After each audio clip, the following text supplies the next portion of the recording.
James, get your t-shirt on, my guy. It's just me now. Precious. Hello, everyone, and welcome to episode 5 of the Gollum's Gamers podcast. So today we're going to be doing another post-tournament review. We all went to the Keep It Secret, Keep It Safe event over the weekend in Worcester, 600 points. So we're just going to run through how everyone got on over the weekend. We are joined today by a special guest, Tom Patterson from Atomic Cards. As you would say, Tom, say hi. Hi. Hi. So Tom came along to the event, so he's also going to give us a little rundown of how his games went. So yeah, we're going to get started because we have some photos of some games with Adam. Adam, would you like to give us a brief rundown of your games, how your weekend, how you got on? Yeah, so I took the Serpent Horde list, 46 models, Suladan King with War Spear on horse, and a Chieftain with no upgrades. So just had 12 Abrakan Guard and the rest just lads. And it performed pretty well. First game, played Heirlooms against Breaking the Fellowship, won that, as you might expect. Just running around the board, tagging the objectives, keeping my home one. A funny moment, I shot Boromir dead turn 1. That was a bit unfortunate for David, but great game. Then played Tom. I saw bingo cards. Sorry, no, I saw his bingo cards he posted on on the group. He actually celebrated it, so fair play. Next game, which was against Tom, I think we're going to go into a little bit more detail. Yeah, this was one of my favorite ever games of SBG. Oh, that is a massive game. Would you like to explain why? Okay, so the pool, I can't remember exactly the 3 scenarios. I think it was Recon, Assassination, and I can't remember the other one. Storm. No. Retrieval. So lots of movement. And we ended up playing Recon, which is one of my favorite scenarios because it just has every element of the game. It's got killing, it's got maneuvering, and it's got strategic flexibility, which Tom really pulled a number on me in terms of a move he made, maximizing the fact that I had priority and he had lots of might. So we started by slowly, we all trudged onto the board as you do. I started at the bottom. You can see the absolute mess of Serpent Horde at the bottom all over the place. And there's a firing lane in the middle. Now, Tom, at the top of the picture, he kind of got out of the firing lane. So I was normally having to move about 3 inches. And he started marching towards this flank. On the top left, you can see some of my models. You can see a king next to, quite near his elbow. If you just go down next to the building, there's my Haradrim King there. There's 2 Serpent Riders near the board edge. And then there's about 6 warriors just there, probably about 3 turns away. And Tom, would you like to explain what you did? I just marched back. So I marched across to this side, watched your whole army follow it, and then turn around and march back again to try and cut these boys off. I may have made it. Well, I did make a mistake by putting the dwarfs all the way over on the flank. They should probably have been more central.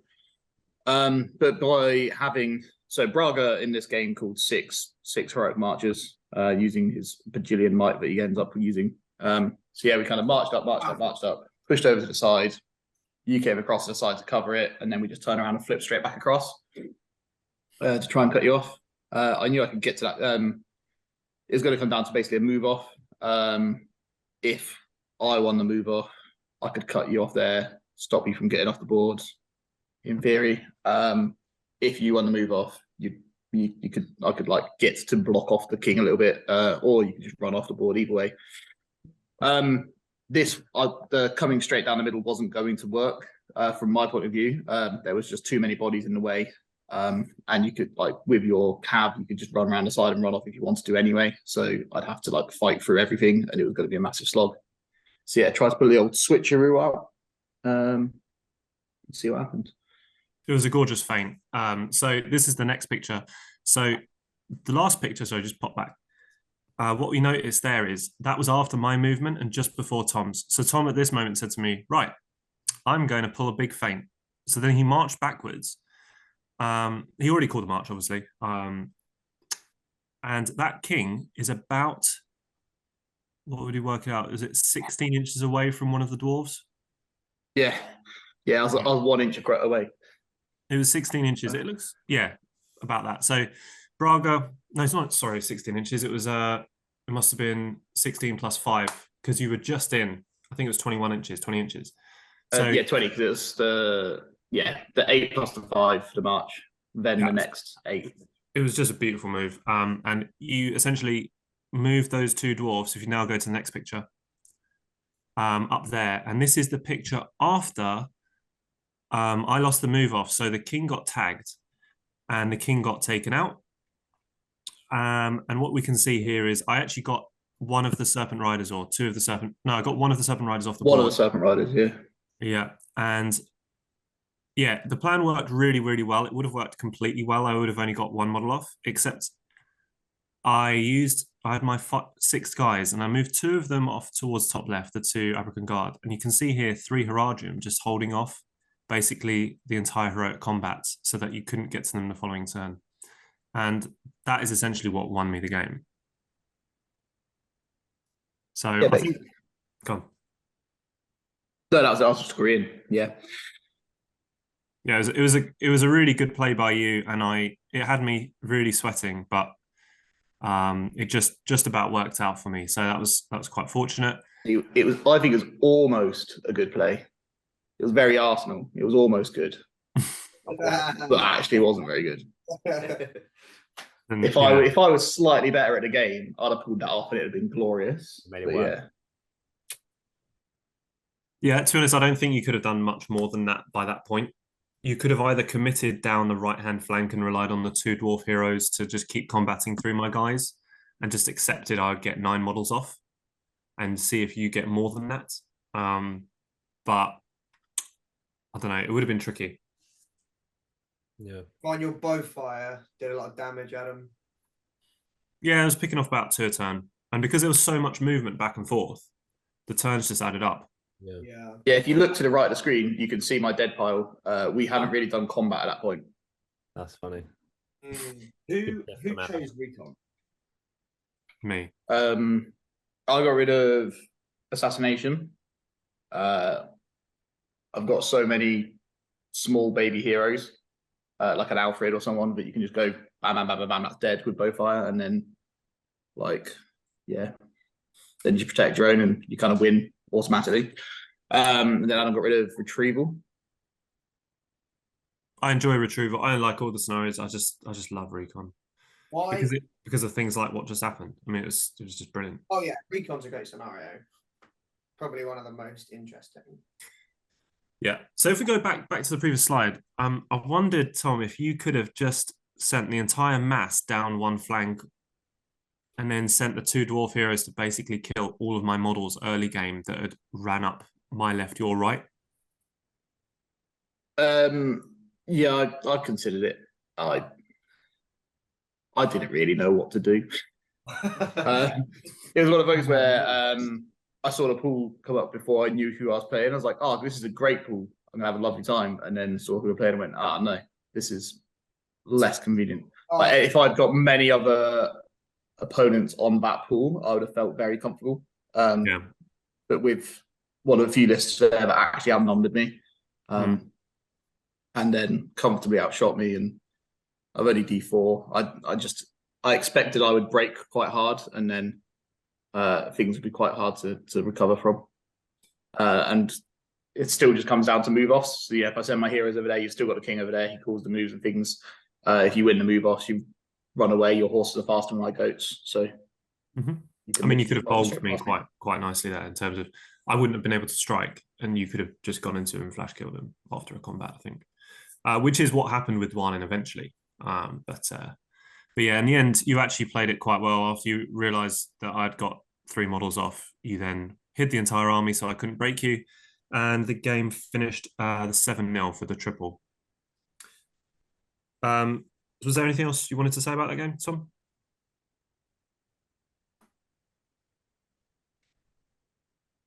No. Moving on. Don't- Next game. Okay, so moving on to game 3, I played Dewey, the Great Beasts, and he had a very good list against mine. I thought it was one of the few ones I didn't want to face because he goes trample all over my defense 4. Long story short, he got unlucky with the move offs early game, but they didn't really matter because he was already over the prize. We were playing Seize the Prize. He eventually picked it up. I think it took him about 3 or 4 attempts. It might have been turn 3 by the time he picked that up. So it wasn't going too great for him, but I just couldn't get through the Great Beasts. He had a Reading Wraith, which meant that I struggled to get into him. And my Watcher of Kana and Suladan were basically the ones who always got in, and then a couple of fatties. And over the course of the entire game, despite having so many attacks, poison, +1 to wound with 12 fatties, I think I only did 2 wounds to one of the Great Beasts and 0 to the other. But the important thing was he picked up the prize, he passed it off to Suladan. And at the end of the game, I had an opportunity where I went in on him, and Suladan was trapped with my 2 Serpent Riders who have War Spears. So +1 to wound, and also the King. So I had 8 attacks with a point of might behind to try and get 4s. And that would have been Suladan dead because he was trapped. Unfortunately, what I was surprised at is he actually had 2 points of might and he elected not to strike, which was risky because if I killed him, it would have been 5-0 to me instead of a 3-0 loss. So he won the combat. We both rolled a 6. He won the roll-off and he won the game 3-0. So he played well. We'll see later on how well he did. Great player, played it well. Apart from that last bit. Then I played Goble day 2. This was probably my hardest game. Well, James. Yeah, it was hold ground against the Woses. So he has 62, is it? 60. I have 46. Obviously, I do have a lot of guys, but the blowpipes are awesome against defense 4. And long story short, again, I just had slight luck in pretty much every single turn. I got the orders of priorities how I wanted. So I got lucky with that. I broke him in the penultimate turn and a few of his guys ran away. So instead of it being me breaking him and him taking the middle, ended up being me taking the middle and breaking him. So got away with that. Last turn, Suladan just took a wound off one random guy, which was an absolute Chad move. Failed the fate roll.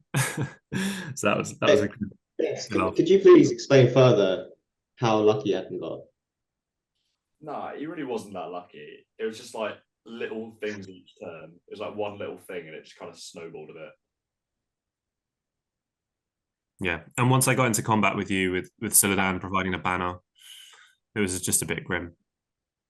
Yeah, pretty much. You played on I saw on your board you had like a huge like yeah. Egyptian almost half pyramid type thing. And I thought if we played Dewey on that board at Seize the Prize or any of the when there's middle objectives, it would have been glorious. Obviously that didn't happen. I must say the terrain at this event was really good. It was good. Wow. Wow. You, Adam, Do you want to just frame that? That's high praise. I was about to ask if you think the terrain was to blame for your loss to Dewey, the Great Beasts, and no, he picked the side, so I had to walk through a forest to get there. So yeah, he just chose well. He used the terrain well. Yeah. Vince, perchance you painting some Goblin Town over there? Oh yes. That is some excellent foreshadowing. That's what I'm going to say. Love it. So next game, Adam. Played John Partridge. He didn't quite. Well, he realized straight away that I'd win the game, but then he didn't really address it. So Scenario, sorry. It was to the death. I had a banner. He was relying on blinding light being good enough to protect him from all my bow fire, and he played it quite defensively. He just walked up 3 inches a turn, aiming to shoot me. Got a few shots off, maybe killed a couple of Haradrim. In general, I have 22 bows and he has 9 and he's got blinding light. So he should be winning the shooting war initially. But for every 2 of my losses, or every 1 or 2 of his, I start winning the shooting war quite convincingly. Because by the time it got down to him having 3 bows left and me losing similar numbers, maybe I lost 8. I still had 14 bows to his 3. So I ended up winning the shooting war, and he had to come to me. He had Braga, but he didn't march at all. But then he got into combat and he played a lovely move with Galadriel. He pulled out an Abrakan Guard on a turn I won priority, to then combat off with Thorin to try and get into Suladan. But I also called a combat, and I won the combat off, so I managed to protect Suladan. So that could have been, had the right sort of train of events happened, he could have won, but I did strike, so it would be unlikely that he wins that, and he was out of might. So yeah, I won that 2-0. I was 2 off breaking him at the end, which would have made it, I think, 7. Yeah. So last game against Clubley, Serpent Horde on Serpent Horde. He took the Betrayer, I took a Chieftain, so I had 6 more models and loads more elites than he did, because I saved about 70 points on the hero. And it worked out. I just slowly grinded him out. I think there was one turn where he had the move off and it just didn't pay off for him because he got into the combats he wanted. But I think me just having more fight 4 everywhere, despite him re-rolling everything, meant that I was winning too many fights, and yeah, cascaded. So yeah, overall, really, really good tournament. Went 5-1 and happy with the list. We will come to the rankings. Yeah, we're going to talk about the rankings. Is there anything you'd have changed about the list? Like, how do you feel it performed? Anything you'd have changed in hindsight? No, I wouldn't have played any differently, and I wouldn't have changed anything about the list. About the list? That's a man who knows his list right there. That's the only time I've ever said that after a tournament. That's a stoic gentleman right there. Okay, so I'm going to go next. Just going to give a brief rundown of my games. So game 1, I played Domination against Ali King, who was the guest on previous episode. Very good player, Domination. He had an Earl Young Minas Tirith like list with a Knight of the White Tower and a King of Men. We basically just had a big mash in the middle of the board. I thought that my fight 5 should have outground him, and it didn't really. My hero struggled to kill against D7. There was a few hilarious plays that happened during the game, way too many to go through, but I didn't see there was a model on an objective due to a spit. There was like a spike missing in a piece of terrain, and I thought it was a spike, but it was actually a spear from a model hiding behind a wall, and I totally didn't know. So he ended up getting an objective, and yeah, but the game was kind of lost at that point anyway because he really outground me. So I lost that game. It's the first game, not too great, but in my second game, I played against the Breaking of the Fellowship in Retrieval. He basically castled up on his objective right at the start of the game, so I drummed up to it, and basically the objective was in like a ruined piece of terrain, so he just castled up all his fellowship in like each of the doors to get in, so it was really hard for me to like, you know, get lots of models into combat. I had to dismount the Emperor so that he could actually charge, and he had like hobbits just blocking the relic, and I couldn't charge them, so because it was on like some stairs basically in the ruins. So but I ended up draining all the resources on the heroes and then eventually killed them all, so I won that. I think it was 12-0, so that was fine. So I'm 1-1 at this point. They're going into game 3. I'm playing Stephen Denby with his Gil-galad list. So he had, this was in yeah, I know, big thumbs down. So this was Lords of Battle, and he had Gil-galad and Galadriel. So he only had 26 models, but he had a lot of fight 6. And Gil-galad, although he's not, you know, that great in the UK meta most of the time, it's usually at high points where people don't like taking him because magic and things to shut him down. But if you don't really have an answer for him, he is obviously like really insane. So he basically killed my Dragon Emperor, and then that was the game. So They a fair amount of bang for his buck with Blood and Glory as well. Did he have 7 might, was it, at the end? I can't remember. He ended up killing the Emperor, and then he killed Ratabi. So because obviously Ratabi's got 2 will, so I can only resist for so long with Galadriel. So yeah, so I lost that one in Lords. Not great, you know. Yes, he's only got 26 models. I've got 9 more models, but like once he kills my Emperor, he killed it really early on because I lost a roll off on a strike, and that's how it goes, really. So going into day 2, I'm 1-2, so out of contention for the tournament, but I'm playing Army of Gothmog in whole ground. I lost the Maelstrom roll, so I got onto the board first, and then in one corner, I'd spend 2 points of might, and then basically he blocked me in with his whole army. I managed to drum like a third of my army away to the middle of the board. He then basically spent time in the corner where we started killing everything else. Then once he did that and he came over to the middle, we were at the end of the game, basically. So I then managed to castle off with the 1/3 of my army that I had left. And I ended up winning that one. So it was close. I hardly had any models left at the end, and that was even after dismounting the Emperor. So it was close, but I managed to win that one in whole ground.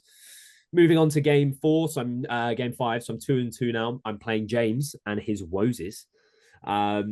So this was Ash, you mentioned earlier about like the terrain piece in the middle of the board, like the temple terrain piece sort of thing.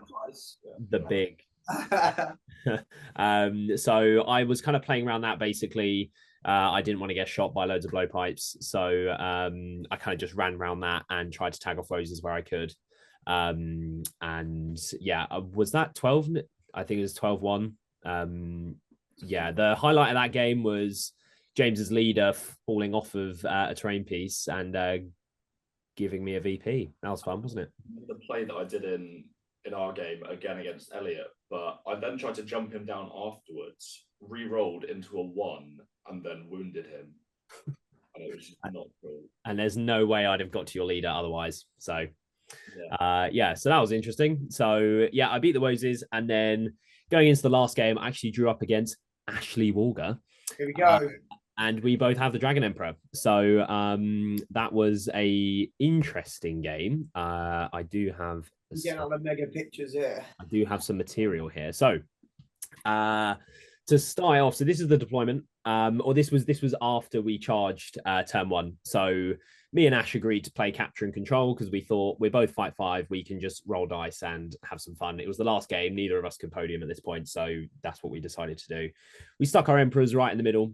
Ash put a fair amount of models over here on this right flank, and I put a fair amount over here on the left. So turn 1, Ash basically charged me over here, and we ran our Emperors into each other. My Ratabi's lurking back here, and Ash is in combat turn 1 over there. So that was kind of the deployment. Then after a couple turns, my Emperor died. So my Emperor's down here. Oh no, my Emperor didn't die. This is after you kill my Palanquin.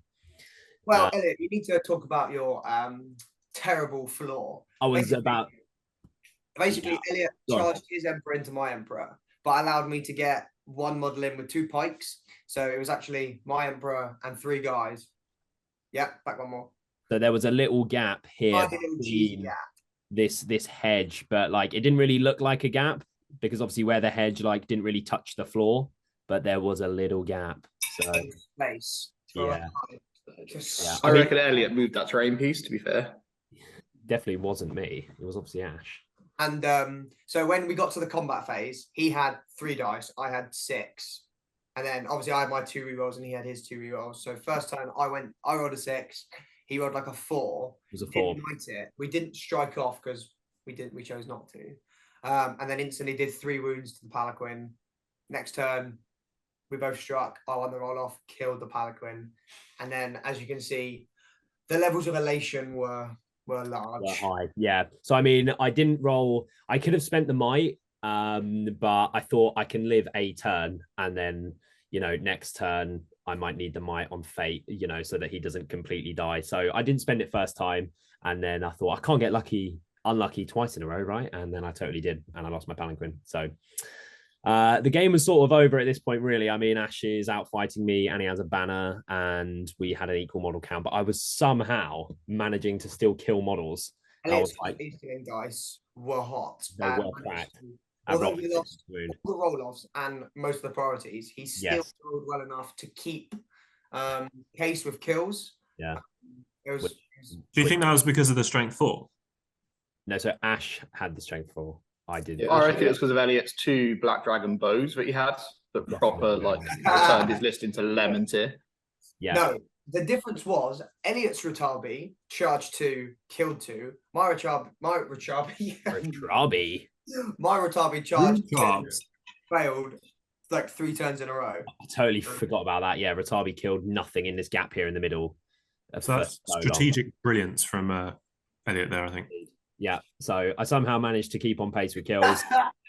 And yeah, so then at the end, I did manage to return fire and kill Ashley's Emperor. So Ashley's Emperor was like over here where it started and then moved around here. There's no more might on the board at this point, and Ratabi had kind of cleared out all of his models that were there. So I won priority 1 turn, and then with my last point of might, I got everyone onto the Emperor, struck up and killed it. So that got me my 1 VP, which I was happy with. I managed to claw back an Emperor kill. So I was happy with that. I had 12 VPs, so I was also happy.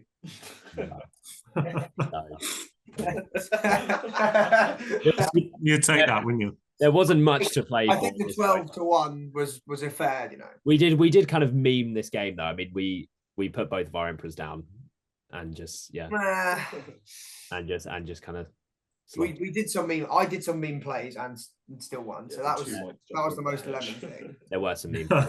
Yeah. So that was how I got on. That was my last game, and I finished middle of the pack, 3-3, very average. So that's it. Tom, did you want to give us a run through your games? Go on then. So obviously you guys don't know, well, you guys do, but your lovely listeners at home don't. So I was at Lake Town and Erebor Acclaimed. So Army of Lake Town. Some might say the better Lake Town, but it turns out the worse.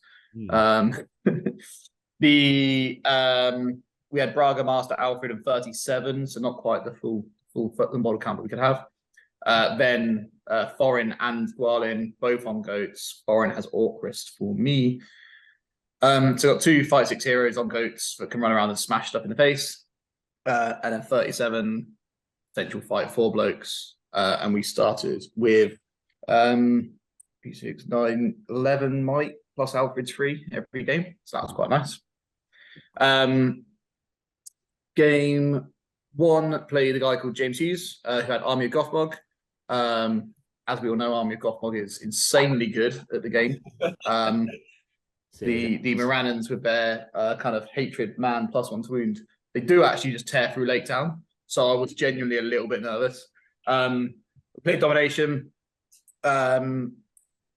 Basically, the Foreign and Dwelling sat 7 inches back from him, so we could charge him. He moved forward a little bit. Then I punched them into his face, called her at combats, ran through, killed another couple of bunch of guys, dropped like 6 or 7 orcs the first turn. Then the Lake Town boys ran him through the hole and killed some more stuff. And it just kind of ended pretty quickly.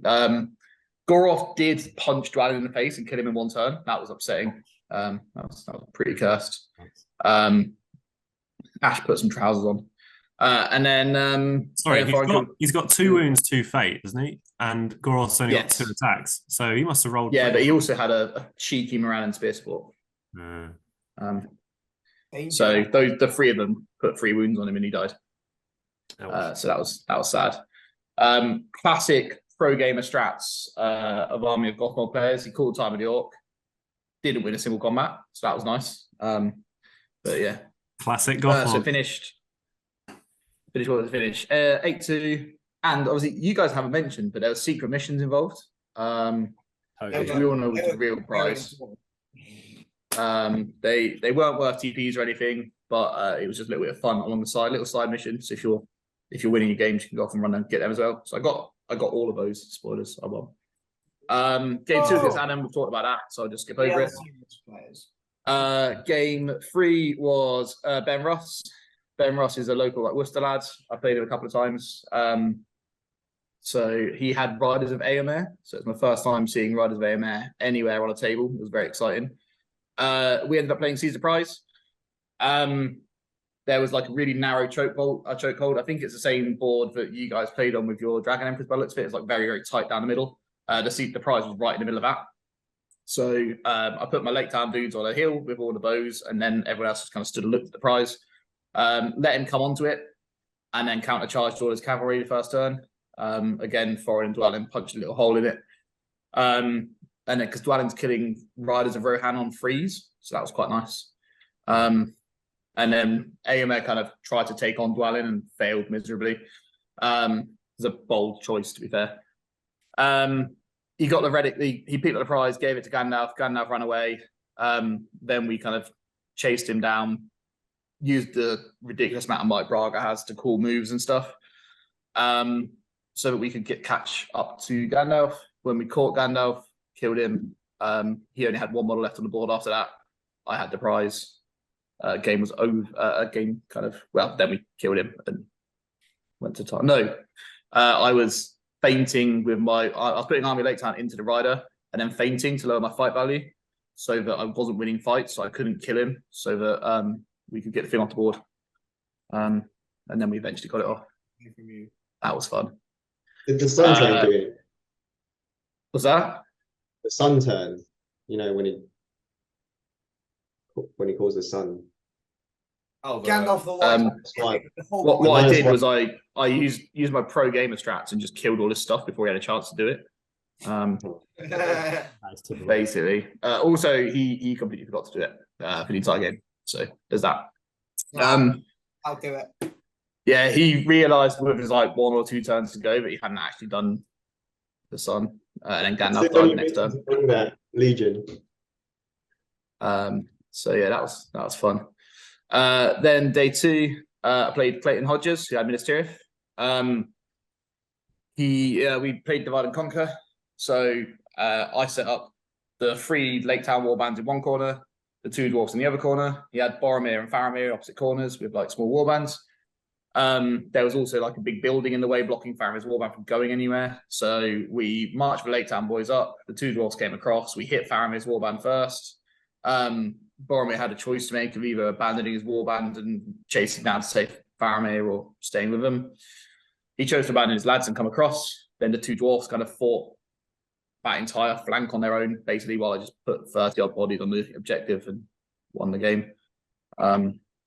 It was close. Like, he almost killed the dwarfs. But yeah, if he'd done that, then it would have been pretty light work for Boromir. But he did not, so it was okay. Nice. Then what do we have? Yeah, Jack Canavan and his Moria list. We played to death, and I sat really far back. I made sure I had left enough room to mark back a couple of turns. So I think I had 4 or 5 full turns of shooting at him before he got into me. Killed about 10, 11 models of shooting. So I now outnumbered his Moria list. He got a couple of nice tremors off with it because he had like just spam goblins rather than watchers and stuff. He got a couple of nice tremors off with a Black Shield Shaman. Killed 7 things with a Black Shield Shaman with tremors, which is pretty naughty. Because he did the central thing and went for troops rather than trying to dismount the heroes with it, because obviously they can resist it, whereas the troops can't. But then once combat hit, he couldn't really do an awful lot to us. He did try to like trap forward a couple of times with the bats and stuff. But then I had so many more models to peel off all the bats. What does he cast Tremor on? A 5. And he's got So he had 3 2 will? attempts at casting Tremor, Yeah. 1 on 1 dice, 1 on 2 dice, got it on both sides. Wow. That's well played there. That's Yeah, good dice rolling there. Hot dice. Terrible dice rolling everywhere else. He did make a bit of a costly mistake where he put Durbers and a bat into foreign because he thought he could, because he popped Fury up, so he didn't have to do courage tests. Put Durbers and a bat and a couple other things into foreign, and appealed the bats and everything else off foreign. So it was foreign versus Durbers. And then foreign shoved Orchrist into Durbers' face and killed him in 1 turn because of the Goblin Bane. So that was nice. But yeah, that was a royal 12. No, 10-1. Ended 10-1. What did he get a point for? I can't remember. But yeah, 10-1 it ended up. And then I played Dewey's Great Beasts on Fog of War. If I'd played, like, if I hadn't really encountered war beasts much, it's not really a thing that anyone's used around us locally. If I'd played it again, I'd choose different targets because I didn't realize how easy the dudes riding the Great Beasts are to kill. They're pretty squishy if you just shoot them. I say that like I only killed one of them, but like I killed one. We got one of the beasts down to 1 wound. But again, like if I realised how easy the beasts were to kill, I just didn't think about it too much. Because I tried to like spread out and then come around on the back of them and get all the Harried guys that were off the floor and stuff and kill them. The beast on 4s. But what's that? One in strength 5, right? Yeah, strength 5 plus 1 wound. And win the beast on 4s. Yeah. Yes. Probably should have Thorin, Dwalin, bye. Yeah, I had an awkward thing in this game though, where my secret mission was to keep Thorin alive, and I knew that if I won that secret mission, I won the prize for that. And I thought I knew I wasn't going to podium the event, so I was like, well, if I want a prize, might as well get a secret mission. And ultimately, like 75, 80 GBHL points aren't going to be relevant by the end of the year, so might as well take the prize for the secret mission. So kept Thorin alive instead. Thorin just kind of 1v1'd a beast for the entire game, which was quite fun. But yeah, so he nearly did it. I played. Nice. But yeah, then I lost 6 VPs in the final game, the final turn, because they ran away and I lost my terrain and my dude I was keeping alive, because I was keeping Braga alive, because I knew he'd shoot Alfred. So that finished 9-0. 9-0. So yeah, all in all, it was all right. Is there anything you'd have changed about the list or anything in hindsight? Taking survivors. Yeah, maybe. Bard. What? Take Bard. Take Bard? No. Every time I've used Bard, the kids are too easy to get to. That's probably a skill issue for myself rather than a thing. But I don't like having to micromanage children. I'm not a micromanager. It's all right. I would rather just throw 2 dwarfs into people's faces and have fun. Which is why I brought the list. I don't get to go to many events at the moment, so I was kind of my priority going into the event was just to have a bit of a mess around with the 2 dwarfs. The other consideration was to bring Saruman instead of 2 dwarfs and then more Lake Town boys, which makes the Lake Town guys way more reliable, and you can use Saruman's magic to shut us down, but probably wouldn't have done much work because you struggle to actually kill things once you shut them down. And then the other option was to just bring Thorin and more blokes, but then it's a silly amount of blokes basically. And Dwalin, like having a second fight 6 hero was just really good in the matchups. It was really good. So like the army of Gothmog, where putting them both in and just kind of bulging the heck out of Gothmog and Goroth and stuff, and we would probably win that game anyway.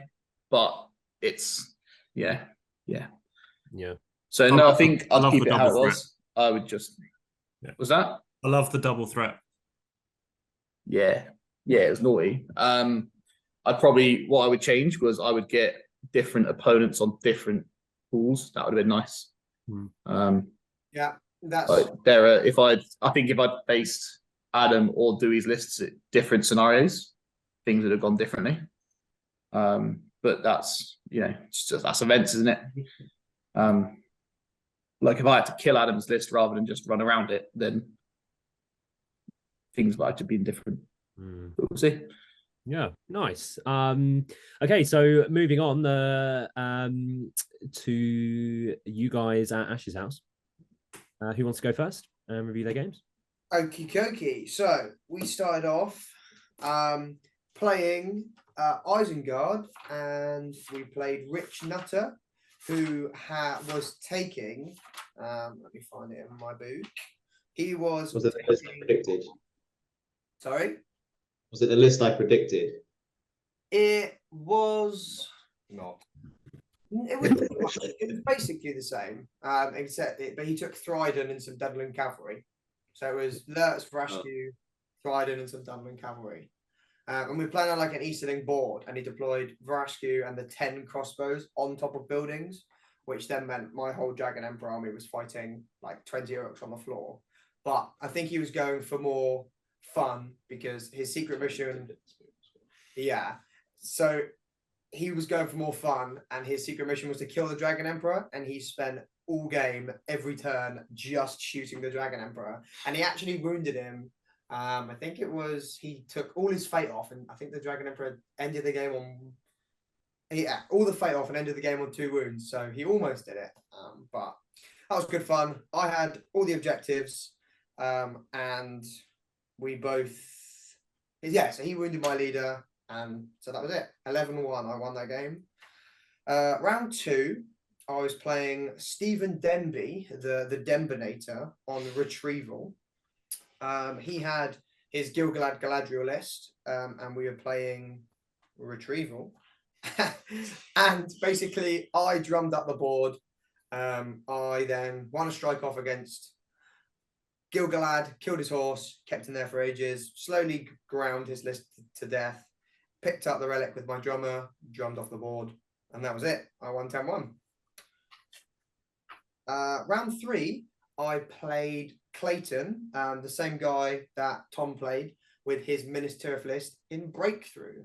And at this point, we were both on 2 wins, so it was going to be a tough final game, except for the fact that I rolled about 100% of 6s, and he didn't, and I just killed his entire army, and it was very unfortunate for Clayton.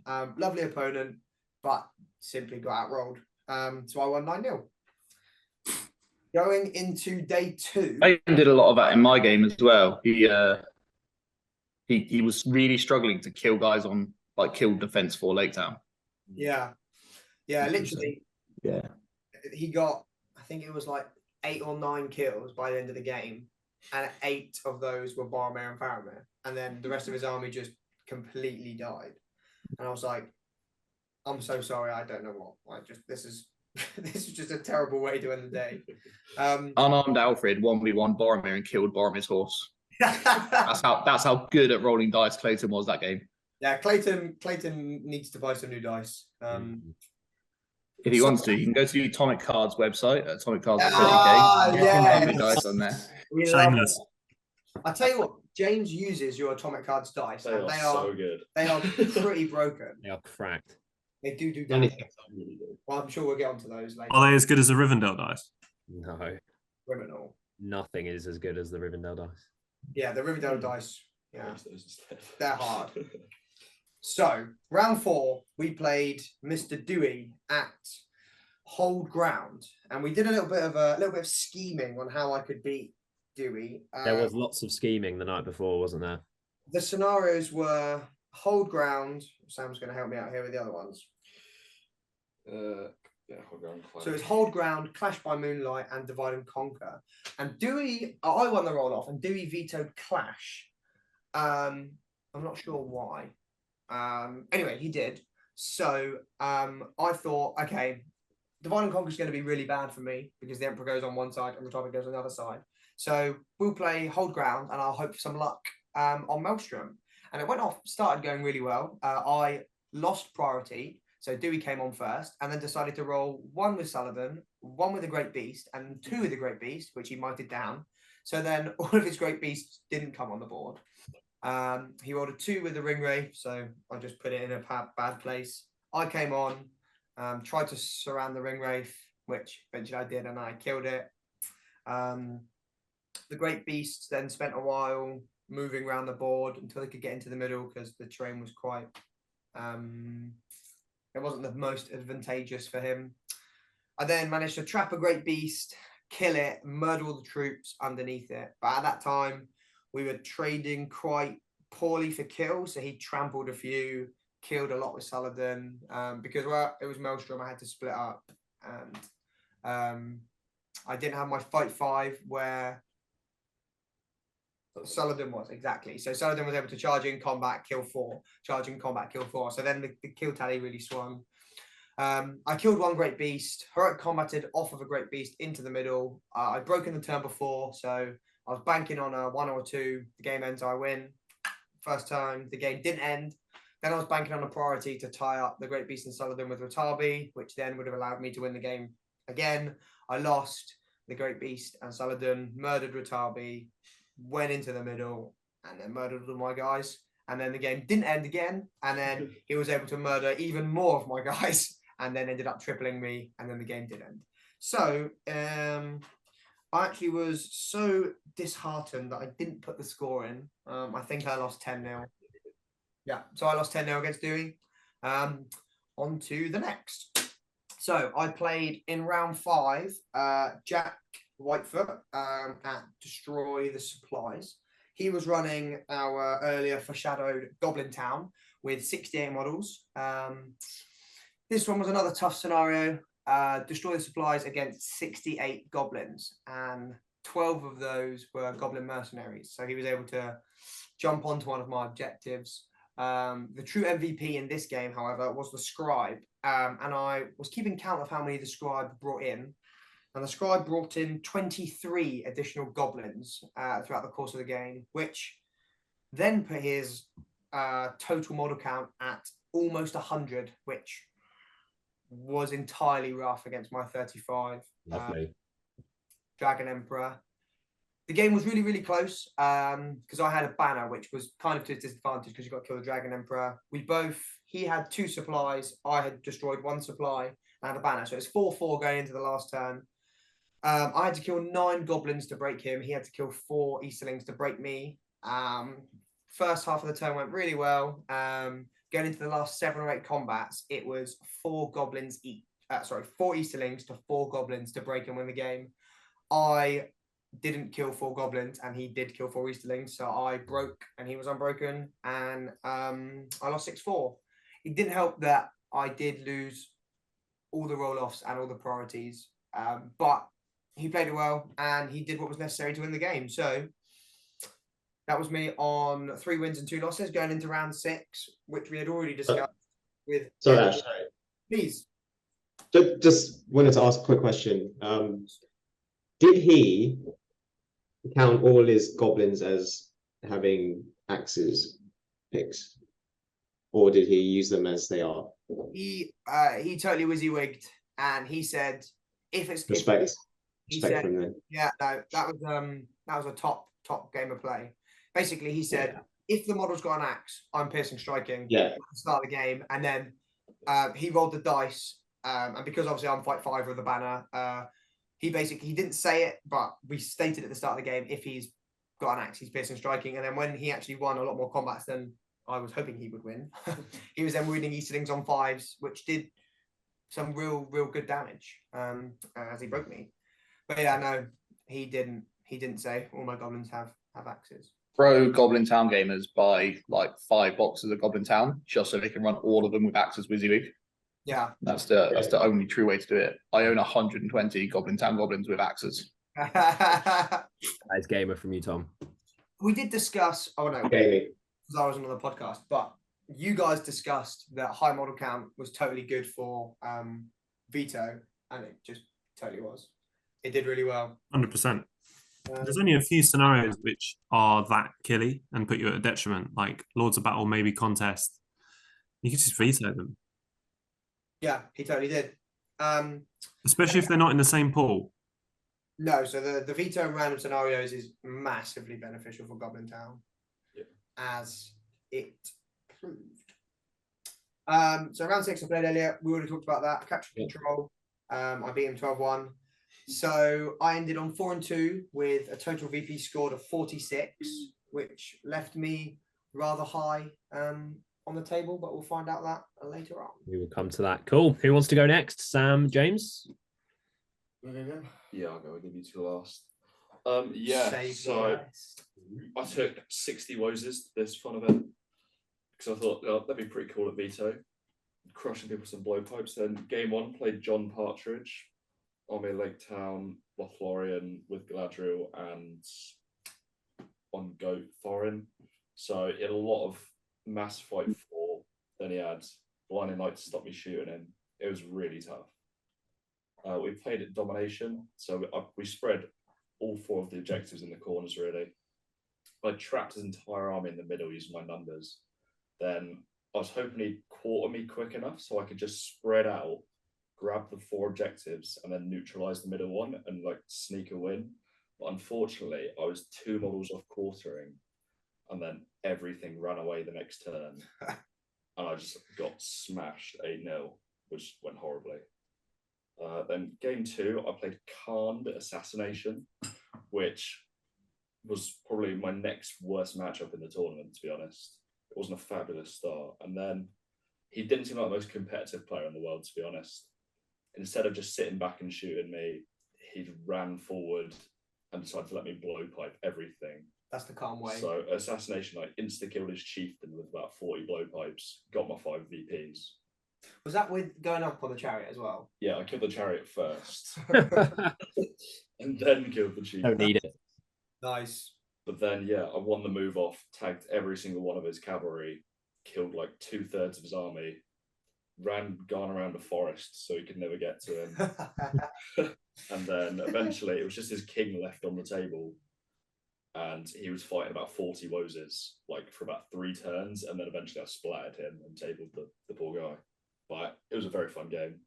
Woes game. Yeah. Then game 3 played Seize the Prize against the aforementioned James Hughes with his army of Gothmog. He just drummed and marched instantly, picked up the prize with the Morannon. I then decided to blowpipe all of his front line, so he lost like 10 guys.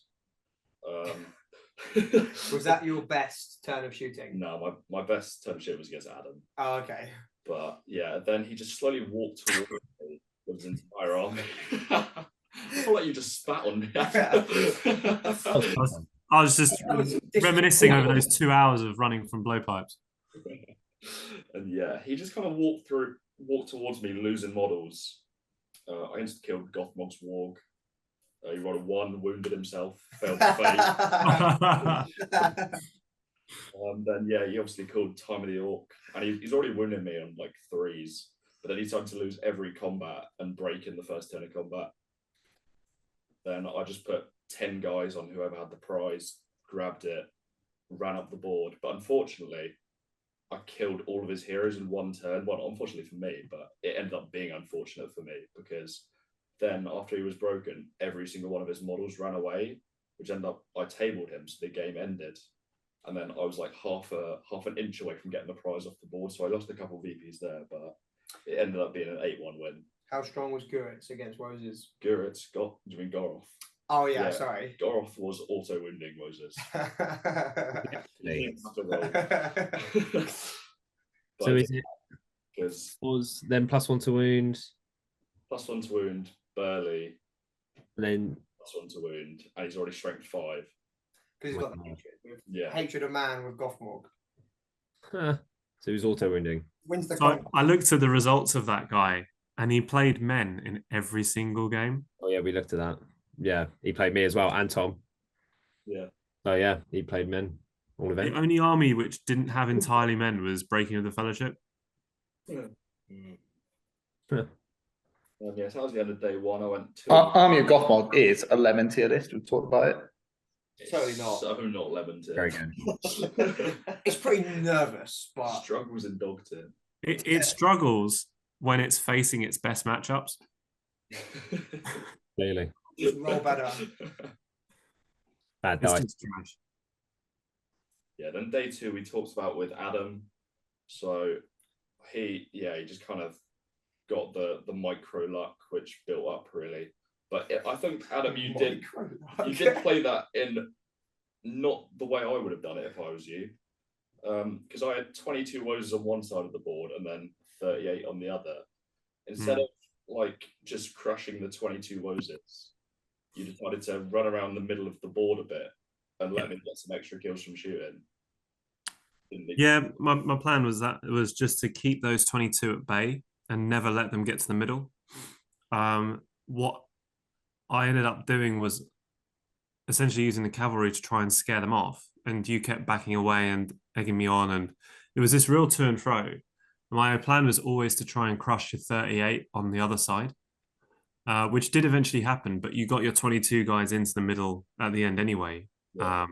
So yeah, it kind of worked.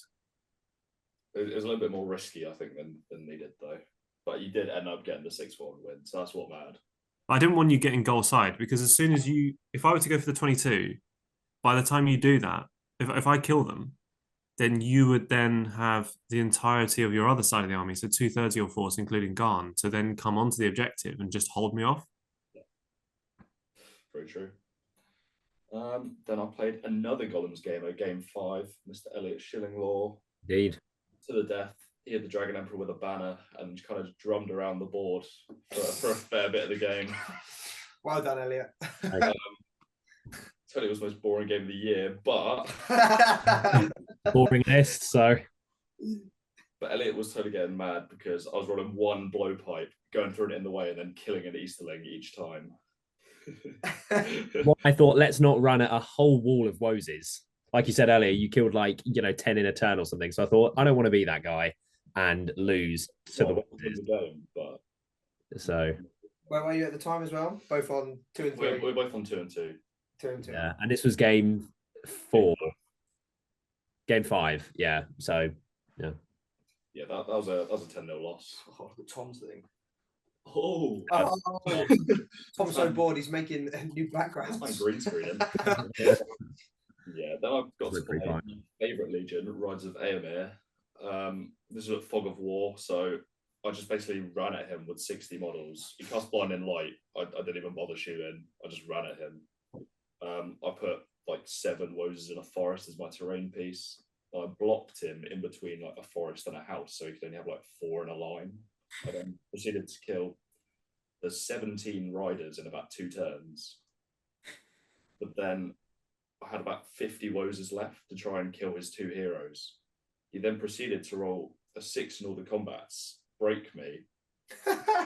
With 2 heroes. Yeah, and then I charged Garn into them. Thought I'll get extra dice. I'll splat one of them if he whiffers. If he whiffs. Then decided to continue rolling 6s to beat me. Kills Garn, who I have to protect, and he has to kill him. So it's all the VPs really in the game. It's like a 10 VP or something. And then every single person on the board ran away apart from 1 Woes in the forest. And then the game just wouldn't end. Eventually it did, and I lost 10-4, unfortunately. Did he remember to do his daytime, nighttime? Once all of the riders were dead. So he did remember, just not the No point did The baby steps. need. Yeah, How did he not charge? I just won the move off, tagged his heroes, and then just swarmed everything, so he didn't get a charge, so it wouldn't have mattered anyway. Okay. Yeah, but yeah, so I ended up 2 and 4 in the end, but I feel like I got a little bit unlucky in some of the games to take L's. So it was still a very fun tournament, though. Keep your chin up, James. Chin up. Wos is coming back next year. Woses are making a comeback. Yeah, indeed. Right, Sam, do you want to take us through your weekend? Yeah, so I had my Survivors of Lake Town or the Better Lake Town and Thorin list. So essentially the same as Tom's, but I had Bard instead of Dwalin. So Bard with his kids, Alfred, full war band of 18, and then Captain, full war band, Hilda with 4 dudes, and then Thorin. He didn't have Orcrist, just had a go. I then played Alex Richardson, first game with his Kirith Ongol in Contest of Champions. He won priority, I heroic moved, and then shoved Thorin into Shagrat's face for about 4 turns, not letting Shagrat get any kills, whilst Bard killed Mordor guy. Just a quick one on that. Do we still think it's a top of Silly Nervous list? I don't think it ended at the top of Silly Nervous, though. I think it began there. Oh, you see. Where did it end? I can't remember. I think I dragged it down to Nervous. You just had to drag it down. Who's No, it definitely finished in Silly Nervous. in my list? Yeah. Yeah, your list is 11. It finished in Silly Nervous previously. What, Kirith Ongol? No, we were on about Kirith Ongol. Oh. Where did it end in the tip? Silly Nervous, We're yeah. totally speaking past each other. God knows. It's Silly Nervous when David Farmer's using it. Yeah, exactly. Yeah, but what isn't? Right, cool. We did say, though, we said that everything that we were ranking in the tier list was being used by a top player using it to its maximum potential. So is it Silly Nervous then? I essentially just shoved Thorin into Shagrat, so he didn't kill anything for 4 turns. He did eventually kill him, but by that point it was too late. So I doubled him. He broke me. He was unbroken because his fight 4 just couldn't win any fights. So 1-5-3, and then I played Felix Gilding with his Ruffian Legion, game 2, which I was very surprised with. I thought, why is this one a game? But fair play. It's pretty harsh. And then, I mean, the army's proper class, to be fair. He won veto and he chose assassination, and I was really confused by this, but I thought I'd take it. He then, because he had so many heroes, I just was like, who is who? I don't really know. I'm just going to write one down, and wherever you place him, I'm going to go that way. He's deployed at the back of the board. I kind of deployed at the back of the board. I tried to shoot, thinking my shooting was going to kill D3 models. I killed about 5 in like 3 turns of shooting. He was slowly moving up. I was slowly moving up. And I thought, I'm just going to draw this game because he had 78 models if I don't kill enough. So I then walked into combat. First turn, killed 15. Second turn, killed 15. He was then broken. Then fourth turn, killed another 10. Thorin just was cleaving through poor ruffians and hobbits. Got into Harry Goatleaf, killed him, and then did Harry Goatleaf ever stop Bard doing anything? He stopped Bard twice with his 3+. No, you're not moving. No. But okay. he essentially went for he played it the best he could by just taking his 22 shots plus his whips plus his throw stones into Hilda, threw like 6 in the ways, and he totally did do a wound. I faded it though, so it didn't matter. And then I essentially just laid Hilda prone, so you could never see her. That's so mean. I actually put him behind a building first because I was like, this is not good. Classic, totally just get 5. So yeah, I killed my target with Thorin, and then I won. I think it was 11-0 because I broke him. Talk about the Chad whipping though. Oh yeah, he charged. Basically, he had enough models come around the back. He then charged one of the girls with 1 ruffian, threw his whip, hit, wounded. I was like, okay, fair enough. Fate failed. So 1 kid was dead, and then another ruffian charged into the other girl, hits, wounds. First fate failed. I was like, no way, 2 ruffians are going to kill 2 kids in 1 turn. And then I passed that fate. So thankfully, I mean, Bard was, it wouldn't matter if he's fight 5 or 6, but luckily 2 kids didn't die to shitty ruffians. If he had chosen the children to kill, would he have eaten you? No. Oh, okay. Because it would be with this assassin, so I would have won 7-5. That would have been. I would have won 10-5. Yeah. 10-5. Okay, that would have been fun then. Game 3, I played Jack Canavan with his Moria, like Tom said, in Seize the Prize. We both marched up. He won the priority, basically stuck a bat and a marauder in front of the prize, and then had his other bat behind on the prize. Tried to dig it up, didn't. We then another move off next turn to see who basically wins the game. I totally won that move off. So I charged 1 bat with 1 hero, the War Marauder, and loads of dudes with Bard and loads of dudes. Combated off both, killed both his bats and his Marauder second turn. And then, because he had no banner, Bard and Thorin were just on the prize in turn 2, just killing stuff essentially. His warriors, even though I was high fight usually with 12-inch banner, his warriors actually did murder mine. So I broke, he was unbroken, but I'd managed to last turn get the relic. I picked up with Alfred and got the relic into his board half. So I won 5-3. It was actually a really close game. So I was 3-0 day 1. And then game 4, I played against Jordan with his Moria Watcher in the water list in Hold Ground. So he came on the board first, decided to bring the Watcher on second turn, which it didn't. Came on third turn, just like behind his goblins. Bard didn't come on for 3 turns. He rolled a 1 every time, and I was considering spending all 3 might to come on the board. I didn't, but I then rolled a 6 on the 4th turn. So it was bad, but it worked out okay. I essentially just left my captain back so I could just double march him into the center. I think I killed 2 goblins with shooting.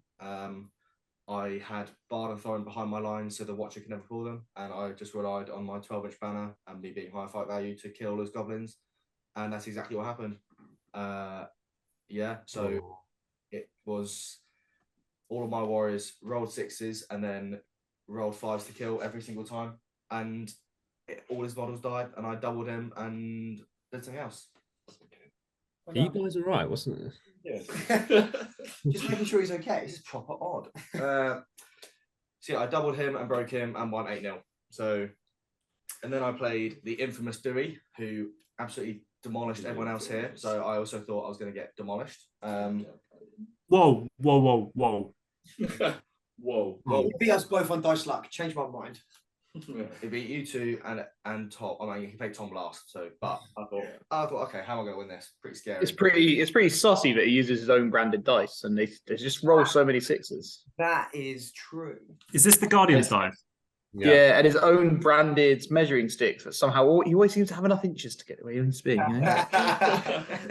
Oh, I've teleported a little bit. Oh, how did that happen? Oh, of course he signed Wiggins. You know? Different colours for rolling low and then rolling high. Ooh. So I essentially played him in. It was, I think, off the bat, I think he made a mistake with the veto. I won. He vetoed first. We played to the death, destroy supplies, and Storm the camp. He then vetoed to the death, which I thought was his best one. So we instead played destroy supplies, which still had banner VPs for him with Sullivan. So I was instantly 2-0 down.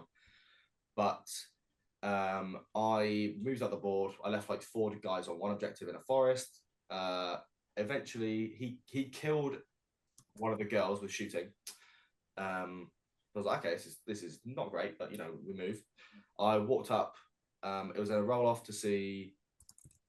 Basically, he moved the beast backwards, and then he did a move with one beast, and he did a move with his ring wraith, and I did a move with my captain. He won the roll off. However, instead of doing the heroic move with the great beast, he then decided to do the move with the ring wraith that hit Sullivan first. So he went for the play of transfixing my captain so that I wouldn't get my move off, and instead instead of rolling 2 dice, he rolled 1 dice and then rolled a 2. He mighted it with his last point of might to a 3. So I had a point and will with a might point behind to resist this, and then both his beasts were charged. Something that important, he should have rolled 3, cast on a 6, then. Yeah. So that was that was the second biggest mistake that I did lose in the game. So I rolled a 4 and then charged Borin. I charged Bard and Thorin. He sounds scary. Bard and Thorin with 1 militia shield and a spear into 1 great beast. I heroic strength with both of them because I gave Bard 5 or 2 might at the start of the game with Alfred. So he was on 5 might down to 4. Thorin rolled a 6, so he was actually strength 7, wounding the beast on 4s, and Bard was needing 5 still. It was 4s to 5s. I rolled 2 wounds on Bard and then used 3 might to do a third. Because I rolled a 2. So I rolled 2 5s and a 2. Mighted that to do 3 wounds. And then Thorin needed 4s on 4 dice, rolled 2 4s, and that was instantly a beast dead. All of the dudes, apart from the commander and 1, died.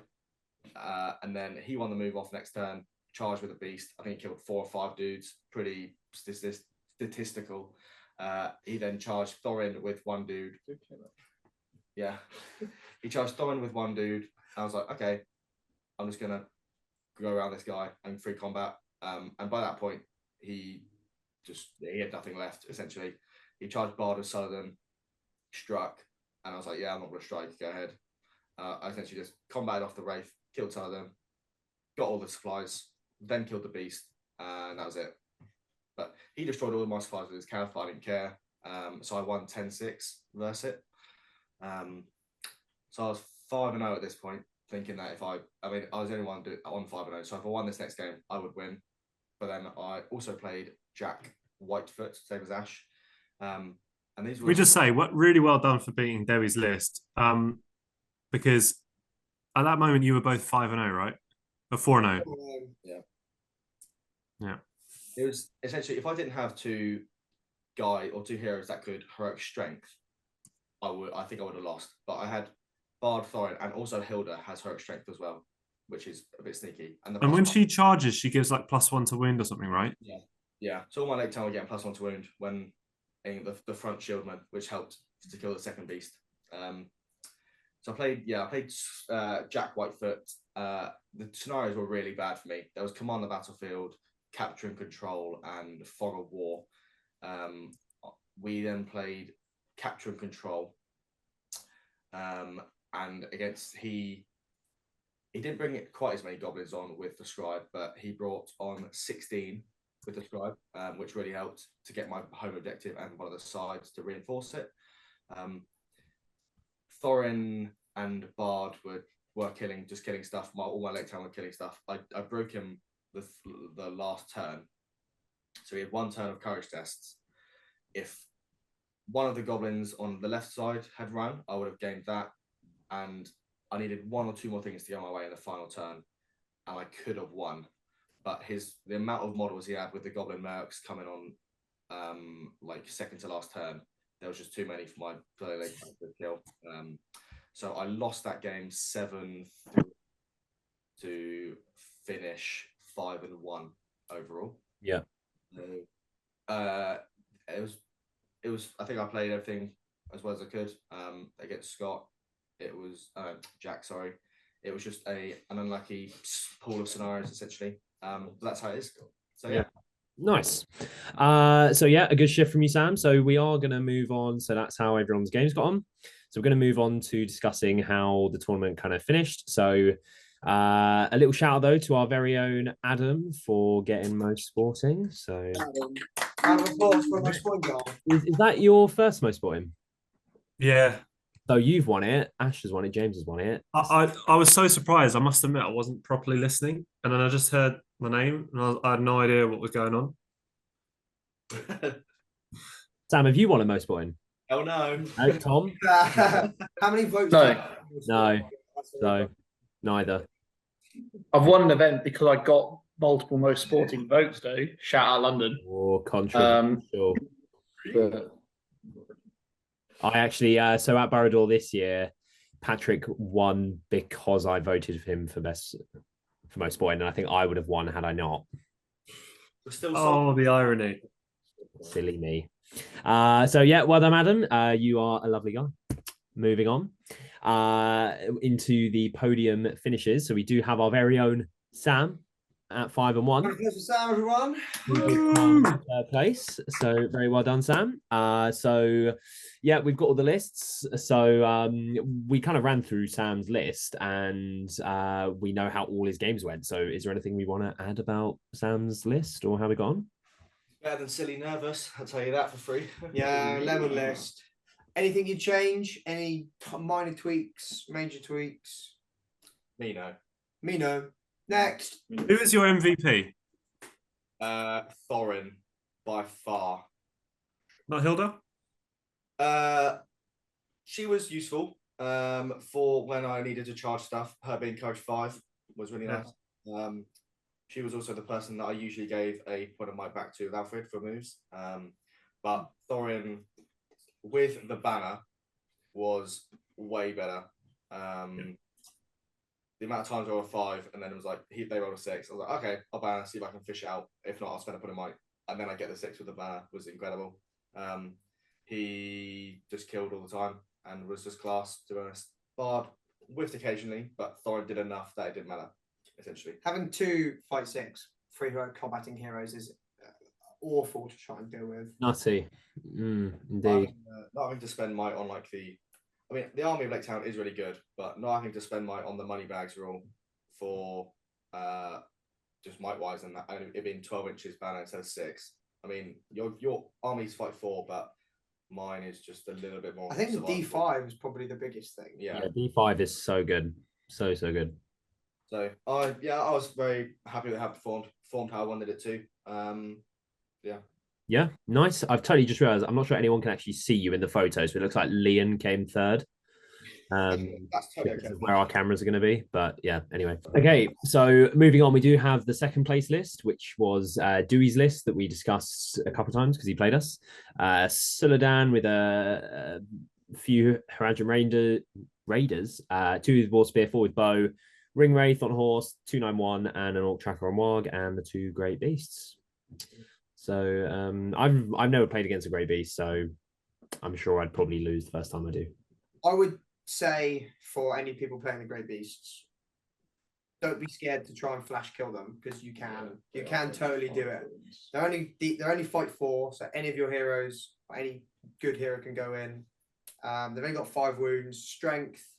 They don't get trapped, so you've got to go all out to kill one, and then that's how I would Most of the recommend. guys on top are going to die to the 2 strength 3 hits. So Yeah, Spend all your might and just try murder one. if you have strength, use it.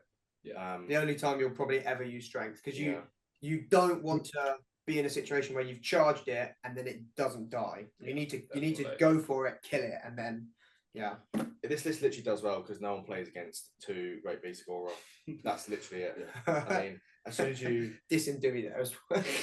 Dewey could literally tell you the rules for the Great Beast. Like you turn up and you'd be like, oh yeah, they're D20 and 7 attacks on the charge. And you go, all right, cool, yeah, sound, and play it. Like no one knows what they do. list is good, but it is niche. And like as soon as you realise that the beasts can't march, none of the other heroic moves affect them. Mounted cavalry heroes are the way forward because they can only move 8 inches. So it means you can flash kill them, as Sam did, without them even trampling. Yeah, and not all the shots can shoot at the target they want. Like if they're on the other side of the Great Beast, it's still line of sight, and if they shoot, they can't see them. They can't see them. So usually only like max 6 dudes can shoot one target. And they hit on 5, so the bow fire isn't actually that dangerous. Yeah, so. It does add up though, because they've got 9 shots a turn, firing in all sorts of directions. So over the course of a game, they do actually do good work. And that's why I killed way more of my dudes with shooting than he did with trampling. Yeah. That's why you need to go in and kill one. Go and kill it. Yeah, you'll be the guys. The ring rape was a really nice addition to this. To be fair, he's been bringing it to events for a little while, and chucking the ring rape in, giving the harbinger and stuff, really helps. Yeah. And being able to like compel stuff into the way of the beasts. Yeah, it was a well thought out list. When you kill the beasts, do the guys take the full damage like in the Mummock? Yeah, so the top 3 take 3 strength 3, and the bottom 6 take 2 strength 3s. Take 2, yeah. So and D5 or D4. So they D4. Same regardless, yeah, it's 5. Yeah. Oh yeah, D4. It's still 5. Still yeah, so the top 6 should like on average all die. Yeah. It's a good list, and he did very well with it. So good job to Dewey. And then the first place list was the previously mentioned Goblin Town list. So 68 models. It's just the Goblin King, Gollum, Grinner, Scribe, a Merc Captain, and loads of dudes. 68 models. So we were discussing quite a lot that Veto makes a list like this quite a lot stronger. Yep. I looked at this list, and I know it's Goblin Town, but I don't even think this is optimal. He's got the Merc Warband is too big. Yeah. And then Gollum, I don't know. It's a controversial opinion, but I don't know if Gollum's actually necessary in a Goblin Town list. He's 35 points. I would take that opinion and flush it in the toilet immediately. The top 3. So let me just justify that. Gollum's, 35 points. That's like another 9 goblins. And the strength of this list is just hoarding out. You don't really care about your opponent's heroes. Like the heroes are going to do nothing. Their heroes are killing your goblins the same as their troops.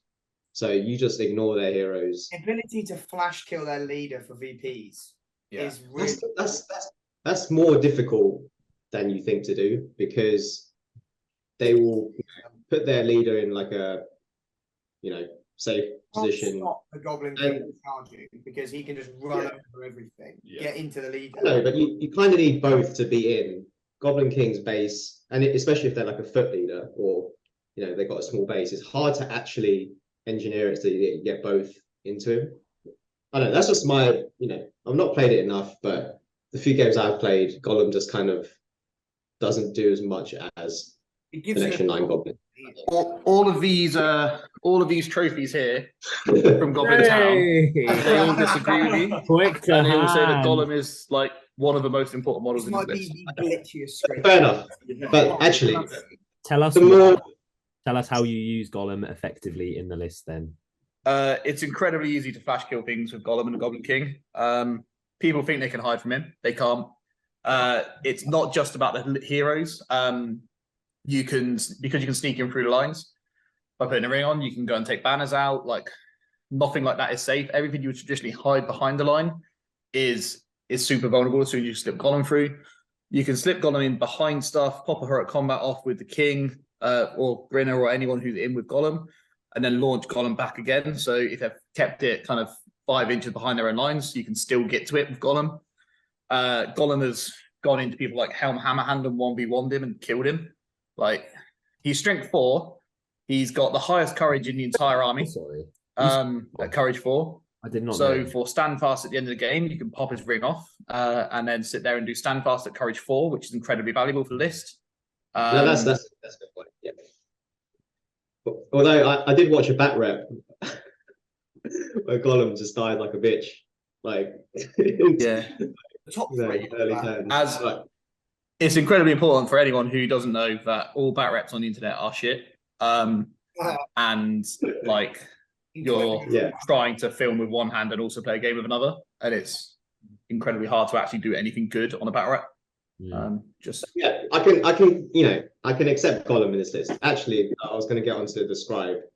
Yeah, I still don't know if it's if he's worth it. But as Ash explained in his game, it came in clutch. That the scribe, he doesn't beat me. Because how many points is scribe? 50. So he got Scribe is 50 points and brought in 96 points worth of goblins on your game, Ash, and 62, I think Sam said, on his game. Yeah. So your investment in points comes back, and they can come in from around the board. I wouldn't take him at there's points I wouldn't take the scribe at all. And there's points where he becomes more and more valuable. Would you take him at 600 points? Yes, because it's really awkward to spend those points anywhere else. You don't need more blokes. Like if you think about it, for the 50 points, you get an extra 12 and a half goblins. You can just about fill out those. So you can put 12 more goblins in this list, but then you can't put the other 3, so you don't have enough warband space for those goblins anyway. So you have to then put in another captain, which is 35. So then you're only getting 4 more goblins. So at 600 points is essential, because otherwise you're running down on warriors. Unless you put even if you put Gollum in his own warband, then you can't lead anyone, so he's still missing 2 or 3 goblins. So yeah, you need him for warband space, basically. Unless you take 18 mercenaries, but you're a sadist at that point. So yeah, you absolutely need to scribe. At 600, at 550, I wouldn't have him. I'd pull him out. At 400, I'd put him back in, and at 800, and so I'd put him back in. But yeah. So you're a big fan of scribe. That's interesting. Yeah, because the problem is the goblins you get, they don't count towards your break point, and it can actually make you much easier to break as well. You don't, if it's in a bad situation, you just bring the goblins on from the side where your lines are. So Yeah. you have to play it strategically.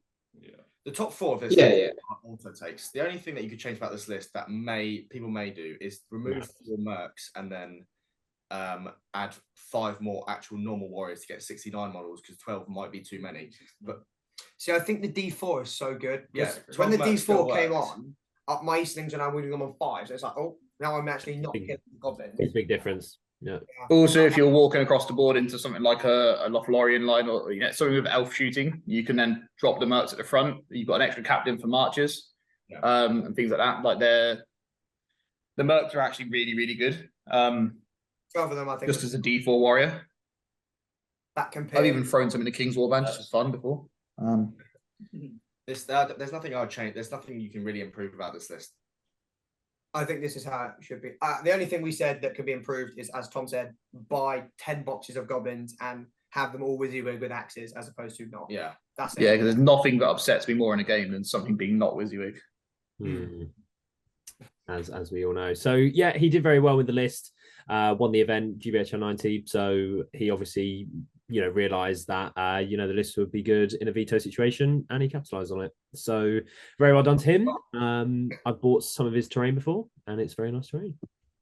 Finally, we do have the final rankings, showing where we all finished. So it was a pretty good shift from everyone overall. We had 3 Gollum's gamers in the top 5. So well done to Sam, Adam, and Ash. Tom just behind in 7th. and then me and James, I had to really, keep on clipping screenshots here because we just got further and further down. So, yeah, I'm in 16th and James in 24th. It was a Rally King just make it into the top 10. Oh, yeah. And did I totally not thingy Adam? Oh, I did. Who did you say? Ali. Oh, Ali. Oh, sorry, I thought you said Adam. Yeah, it was a 30. Was it 4-player event? Yeah. Yeah. 34. So good shift from us. Not such a good shift from you, Elliot, but No, 3-3 with the Emperor isn't why. But I mean, in our game, if things go the other way, then I'm 4-2 instead of you. So There's some glaring errors you made in your game though with Ashes. It was kind of just a bit of a meme game at that point.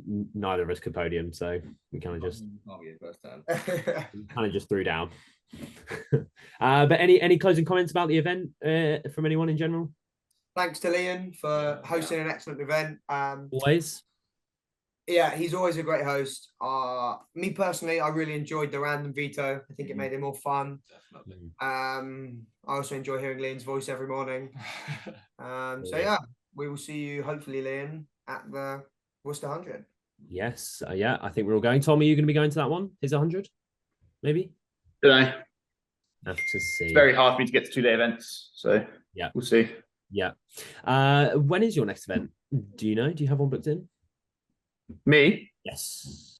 Birmingham 90 one day in a couple of weeks' time.